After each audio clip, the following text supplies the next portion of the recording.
Daily ಕ್ರಾಂತಿ ಆಗುತ್ತಂತೆ, ಬಹಳ ದೊಡ್ಡ ಬದಲಾವಣೆ ಆಗುತ್ತಂತೆ, ಅದು ಮುಖ್ಯಮಂತ್ರಿ ಹುದ್ದೆ ಬದಲಾವಣೆಯವರೆಗೂ ವ್ಯಾಪಿಸಬಹುದಂತೆ ಅಂತ ಚರ್ಚೆ ಆಗ್ತಾ ಇತ್ತು. ಇವತ್ತು ನವೆಂಬರ್ ತಿಂಗಳಿಗೆ ಕಾಲಿಟ್ಟಿದ್ದೇವೆ. ಹಾಗಾದ್ರೆ ಈ ತಿಂಗಳಲ್ಲಿ ಕ್ರಾಂತಿ ನಡೆಯುತ್ತಾ, ರಾಜ್ಯ ರಾಜಕಾರಣದ ಅದಕ್ಕೆ ಬದಲಾಯಿಸುತ್ತಾ ಗೊತ್ತಿಲ್ಲ. ಆದರೆ ನವೆಂಬರಲ್ಲಂತೂ ನಾವು ಎಂಟ್ರಿ ಕೊಟ್ಟಿದ್ದೇವೆ. ಈ ಕ್ರಾಂತಿಯ ಸ್ವರೂಪ ಮತ್ತು ಕ್ರಾಂತಿಯ ಬದಲಾವಣೆ ಬೆಳವಣಿಗೆಗಳು ಹೇಗಿರುತ್ತೆ? ಮೈತ್ರಿ ನಾಯಕರಿಗೆ ಇದೀಗ ಒಂದು ಕಡೆ ಆ ಟೆನ್ಷನ್ ಇದೆ. ಕೇವಲ ಕಾಂಗ್ರೆಸ್ನಲ್ಲಿ ಮಾತ್ರ ಈ ಟೆನ್ಷನ್ ಅಲ್ಲ, ಬಿಜೆಪಿಯಲ್ಲೂ ಟೆನ್ಷನ್ ಇದೆ, JDSನಲ್ಲೂ ಟೆನ್ಷನ್ ಇದೆ. ಏನಾಗುತ್ತೆ ಯಾಕೆಂತ ಹೇಳಿದ್ರೆ ಬಿಹಾರ ಚುನಾವಣೆಯ ಬಳಿಕ ಏನು ಬೇಕಾದರೂ ಆಗಬಹುದು. ನಾಯಕತ್ವ ಬದಲಾವಣೆಯ ಬಡಿದಾಟ ತಾರಕಕ್ಕೆ ಹೋಗ್ಬೋದು. ಕಾಂಗ್ರೆಸ್ ಹೈಕಮಾಂಡ್ ನಡೆ ನಿಗೂಢವಾಗಿ ಕಾಣಿಸ್ತಾ ಇದೆ. ಹೀಗಾಗಿ CM ಹಾಗೂ DKಶ ಬಣಗಳ ಮೇಲೆ ಪ್ರತಿ ಹೆಜ್ಜೆಯ ಮೇಲೆ ಕಣ್ಣಿಟ್ಟಿರಿ ಅಂತ ಹೇಳಿ ಬಿಜೆಪಿ ಹೈಕಮಾಂಡ್ ಸೂಚನೆಯನ್ನು ಕೊಟ್ಟಿದೆಯಂತೆ. ಸಚಿವ ಸ್ಥಾನದ ಆಕಾಂಕ್ಷಿಗಳ ನಡೆಯ ಮೇಲೂ ಕೂಡ ಕಣ್ಣಿಟ್ಟಿರಿ. ರಾಜ್ಯ ಮೈತ್ರಿ ಪಡೆಗೆ ಸಂದೇಶವನ್ನು ಕೊಟ್ಟಿದ್ದಾರೆ ಕಮಲ ನಾಯಕರು. ನೋಡಿ, ಏನೇ ಬೆಳವಣಿಗೆ ಆದರೂ ಕೂಡ, ಯಾಕೆಂತ ಹೇಳಿದ್ರೆ ರಾಜಕಾರಣ ನಿಂತ ನೀರಲ್ಲ, ಹರಿಯುವ ನೀರು. ಕ್ಷಿಪ್ರ ಬದಲಾವಣೆಯ ಮೂಲಕ ಬಹಳ ದೊಡ್ಡ ಬೆಳವಣಿಗೆಯನ್ನು ಪಡೆದುಕೊಂಡು ಸರ್ಕಾರವನ್ನು ಉರುಳಿಸುವ ಮಟ್ಟಕ್ಕೆ ಹೋಗಿದ್ದನ್ನು ನಾವು ನೋಡಿದ್ದೇವೆ. ಅಂಥ ಕ್ಷಿಪ್ರ ಬದಲಾವಣೆಯ ಪರಿಸ್ಥಿತಿ ನಮ್ಮ ರಾಜ್ಯದಲ್ಲಿ ಕಾಣಿಸ್ತಾ ಇಲ್ಲ. ಕಾಂಗ್ರೆಸ್ ಬಲಿಷ್ಠವಾಗಿದೆ, 136 ಸ್ಥಾನಗಳನ್ನು ಗೆದ್ದಿದೆ. ಸಿದ್ದರಾಮಯ್ಯ ನೇತೃತ್ವದಲ್ಲಿ ಸರ್ಕಾರ ಮುಂದುವರೆದಿದೆ. ಅಬ್ಬಬ್ಬ ಅಂದರೆ ಏನಾಗಬಹುದು? ಕ್ಯಾಬಿನೆಟ್ ರೀಶಫಲ್ ಆಗಬಹುದು. ಬಟ್ ರೀಶಫಲ್ ಆದರೆ ಕೆಲವಷ್ಟು ಬದಲಾವಣೆಗಳಿರುತ್ತೆ, ಕೆಲವಷ್ಟು ವ್ಯತ್ಯಾಸಗಳಾಗಬಹುದು.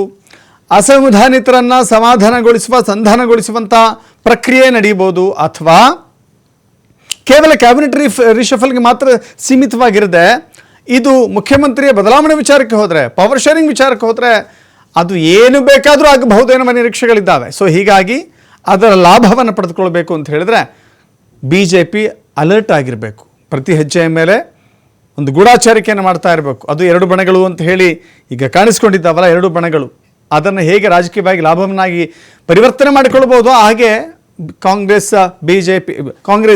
ನಡೆಯ ಮೇಲೆ BJP ಹಾಗೂ JDS ಕಣ್ಣಿಡಬೇಕು ಅಂತ ಹೇಳಿ ಸೂಚನೆ ಕೊಟ್ಟಿದ್ದಾರಂತೆ. ಮತ್ತಷ್ಟು ಮಾಹಿತಿ ನಮ್ಮ ಪ್ರತಿನಿಧಿ ರಾಕೇಶ್ ಹೇಳ್ತಾರೆ. ರಾಕೇಶ್, ಹೌದು ನಿಜ. ಯಾಕೆಂತ ಹೇಳಿದ್ರೆ ಇಲ್ಲಿವರೆಗೂ ನವೆಂಬರ್ ಕ್ರಾಂತಿ ಅಂತ ಹೇಳ್ತಾ ಇದ್ರು. ಈಗ ನವೆಂಬರ್ ತಿಂಗಳೆಲ್ಲ ನಾವು ಎಂಟ್ರಿ ಕೊಟ್ಟಿದ್ದೇವೆ. ಇವತ್ತು ರಾಜ್ಯೋತ್ಸವ. ಮುಂದೆ ಯಾವ ರೀತಿಯ ಬದಲಾವಣೆಗಳು ಬೇಕಾದರೂ ಆಗಬಹುದು ಎನ್ನುವ ಸನ್ನಿವೇಶದಲ್ಲಿ ನಾವಿದ್ದೀವಿ. ಆದರೆ ಬಟ್ ಬಲಿಷ್ಠವಾದಂಥ ಸಂಖ್ಯಾಬಲವನ್ನು ಹೊಂದಿರುವಂಥ ಕಾಂಗ್ರೆಸ್ಗೆ ಏನು ಬುಡ ಮೇಲಾಗುವಂಥ ವ್ಯವಸ್ಥೆ ಏನು ಆಗಲಿಕ್ಕಿಲ್ಲ. ಆದರೆ ಅಸಂವಿಧಾನಿತರನ್ನು ಪಕ್ಷಕ್ಕೆ ಕರೆದುಕೊಂಡು ಹೋಗ್ತೀವಿ ಅನ್ನುವ ಆತ್ಮವಿಶ್ವಾಸ ಕೂಡ JDS ಹಾಗೂ BJPಗಿಲ್ಲ.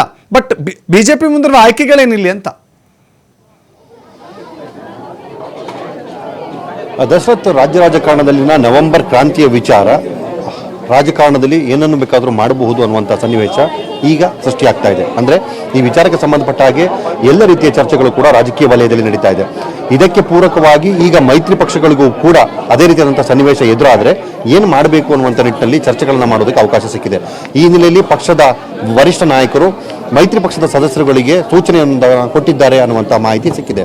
ಇಲ್ಲೇನು ಅಂದರೆ ರಾಜ್ಯ ರಾಜಕಾರಣದಲ್ಲಿ ಒಂದು ವೇಳೆ ಬದಲಾವಣೆ ಸನ್ನಿಹಿತವೇ ಆದಲ್ಲಿ ಅಥವಾ ಅಂಥ ಬದಲಾವಣೆ ಸಾಧ್ಯತೆಗಳು ಬಂದಾಗ ನೀವು ನಿಮ್ಮ ಜವಾಬ್ದಾರಿಯನ್ನು ನಿಭಾಯಿಸುವುದಕ್ಕೆ ರೆಡಿಯಾಗಿರಿ. ಅಂದರೆ ಸನ್ನಿವೇಶ ಬದಲಾದಲ್ಲಿ ಅಧಿಕಾರದ ಹಸ್ತಾಂತರದ ವಿಚಾರ ಬಂದಾಗಲೂ ಕೂಡ ನಿಮಗೆ ಅವಕಾಶ ಸಿಕ್ಕಿದರೆ ಅವಕಾಶವನ್ನು ಬಳಸಿಕೊಳ್ಳುವಂತಹ ಸಾಧ್ಯತೆಗಳನ್ನು ನೀವು ಸೃಷ್ಟಿ ಮಾಡಿಕೊಳ್ಳಿ ಅನ್ನುವಂಥ ಮಾಹಿತಿಯನ್ನು ಕೊಟ್ಟಿದೆ.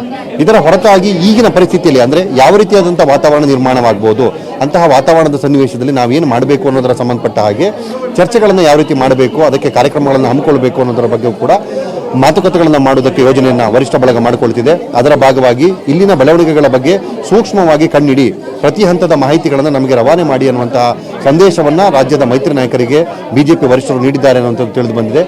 ಇವರ ಮಾಹಿತಿಯನ್ನು ಆಧರಿಸಿ ಮುಂದಿನ ಬೆಳವಣಿಗೆಗಳ ವಿಚಾರ ಬಗ್ಗೆ ಚರ್ಚೆಯನ್ನು ಮಾಡುವುದು ಅಥವಾ ಅದಕ್ಕೆ ಸಂಬಂಧಪಟ್ಟಂತೆ ಕಾರ್ಯಯೋಜನೆಯನ್ನು ರೂಪಿಸುವ ಜವಾಬ್ದಾರಿಯನ್ನು BJP ವರಿಷ್ಠ ನಾಯಕರುಗಳು ತೆಗೆದುಕೊಳ್ಳಬಹುದು.